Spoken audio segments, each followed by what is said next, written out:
O programa de hoje começa homenageando os profissionais responsáveis por disseminar, estimular e construir o conhecimento, junto com os estudantes, em busca de uma educação inclusiva, libertadora e de qualidade.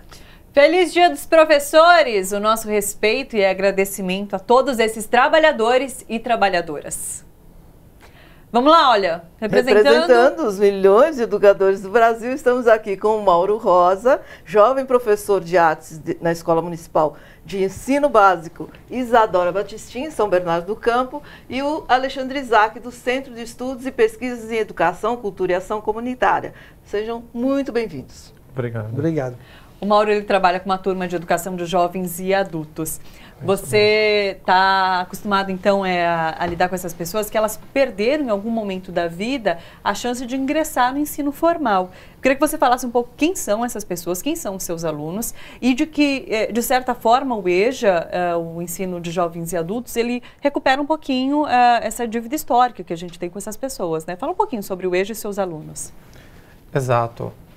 Os alunos da EJA, né, os educandos da EJA, eles são pessoas que passaram por algum processo de exclusão dentro do ensino regular, né, seja por motivos de trabalho, seja por abandono mesmo, né, alguma situação escolar em si, né, e retornam para a gente tentando fazer esse papel, né, desse resgate, como você está falando, histórico dessas pessoas que não tiveram a oportunidade no tempo correto de estudar, né? E a gente atende uma demanda que é uma diversidade muito grande, né? Então são educandos que vão de 15 anos para frente. Esse ano eu tenho, por exemplo, uma senhora de 82 anos na escola.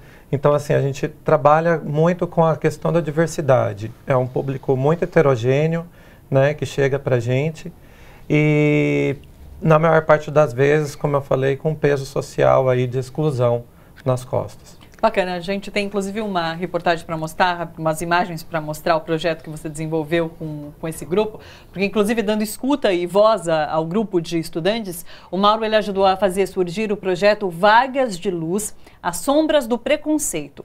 É um teatro de sombras para falar de racismo, de machismo, de homofobia e exclusão de presidiários e ex-presidiários. Agora em setembro, o Mauro foi um dos vencedores do Prêmio Educador Nota 10 da Fundação Vitor Tivita com esse projeto. Vamos assistir um trecho do resultado desse trabalho que ele desenvolveu.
Explica pra gente um pouquinho, Mauro, o que é um teatro de sombras, vocês desenvolveram com os estudantes. Fala um pouquinho sobre o que a gente está vendo.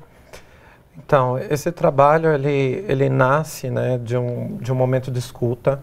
A gente faz no começo de todo o semestre uma caracterização com esses educandos, tentando entender como que é essa sociedade, de onde ele está vindo, quais são os problemas que ele traz dessa sociedade e que podem ser debatidos dentro da sala de aula, né?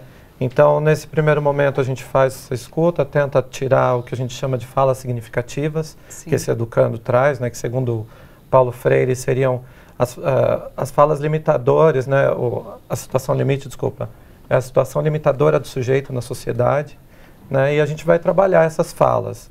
Então, no começo do semestre, a gente ouviu falas do tipo, os meus pais me expulsaram de casa quando eu era muito jovem porque eu era homossexual. Essa foi uma das falas. Outra, a questão do presidiário, onde a gente tinha um aluno de liberdade assistida, onde ele colocava, eu estou tentando me reintegrar no mercado de trabalho, mas em todos os lugares que eu vou, eles fecham as portas, né, para mim. Como é que eu vou me reintegrar? Né? Então, a gente percebeu ali diversas falas mostrando situações de preconceito. Sim. Né? Diga. Pode falar. Não, eu queria colocar o Alexandre nessa conversa também. Não, eu estava passando vídeo, eu fiquei pensando que, historicamente, o EJA expressa o fracasso da política pública. Né? Você falou, não, tem um momento que o menino saiu por conta do trabalho, parou de estudar, a situação da exclusão, vulnerabilidade, a situação econômica do país, tal. São situações que explicam o fato de inúmeros jovens e adultos não terem tido a possibilidade de vivenciar o processo educacional nos tempos, né?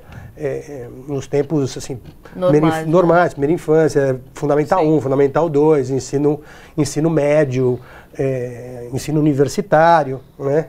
Então, para mim, a grande explicação de por que a gente tem EJA nesse país é que a política educacional, historicamente, guarda um fracasso. Né? O Darcy Ribeiro brincava, né, falava assim, a crise na educação brasileira não é uma crise, é um projeto. Né? É como se a sociedade, as políticas econômicas, sociais, meio que determinassem que grande parte da população fosse efetivamente excluída, claro, não por sua dificuldade, por sua vontade ou dificuldade, mas por uma imposição de situação de mercado, enfim, de vulnerabilidade social. Sim. E aí, saindo um pouco do trabalho que eu estava explicando, mas tentando até fazer um complemento à fala dele, e esse processo continua sendo gerado, né? E porque a gente produz cada vez mais. Exato, porque assim, a gente podia falar assim, ok, né, como uma fala que eu ouvi, a EJA tende a acabar. Não é isso que a gente está vendo, na realidade. Ela continua sendo produzida, essa exclusão continua sendo produzida em algum momento. E o EJA é necessário, claro. E que não deveria, na realidade, ser necessário, né? Mas que acaba sendo a ferramenta que a gente tem para poder conduzir esse jovem que se perdeu em algum momento aí por essa exclusão, né, para que ele chegue ao final que ele consiga fechar o ciclo, né? Sim. Cada vez mais você tem jovens entrando no EJA. Né? Historicamente, o EJA sempre foi destinado a adultos que perderam o processo educacional por todos os motivos que a gente estava conversando. Mas cada vez mais você tem um grupo grande de jovens que, pela dificuldade de terminarem o ensino médio, não, o EJA é mais fácil. Aí ele perde 2 anos e entra no EJA, né? E aí acontece o quê? Você fica com uma turma de meninos de 16, 17 anos, com homens e mulheres de 50 ou de 70. Como que você faz como que você planeja a sua aula? Explique isso pra gente, porque é muito difícil você ter um grupo muito heterogêneo dentro de uma sala de aula, ter um menino de 17, 18 anos e uma senhora de 80. Como é que você... Eu queria saber, cara, não tenho nem ideia de como faz. Exatamente, um velhinho de 82 e menino de 15, Na verdade, eu particularmente, né, eu vejo essa diversidade como algo positivo. Como bom, é isso. Até para esse jovem que você está falando, que chega para a gente meio perdido dentro desse processo de educação que ele teve, né, como é importante para ele ter esse contato com a pessoa de mais idade, entende? Porque ali ele estabelece outras relações com a educação. Né? Quando a gente media esse diálogo entre esse jovem e essa pessoa de mais idade, né, eu acho que a gente tem um ganho, né, nesse sentido. Onde o educando ele começa a perceber, ele começa a ver esse outro lado, né, ver o lado da pessoa com mais idade, compreender que aquela pessoa muitas vezes passou por outros processos de exclusão, né, e se localizar dentro desse processo. Eu acho que é isso. Então, acho que nesse sentido, a diversidade dentro da EJA ela é bem positiva, né, de trazer essas experiências para ser discutidas e debatidas dentro da sala.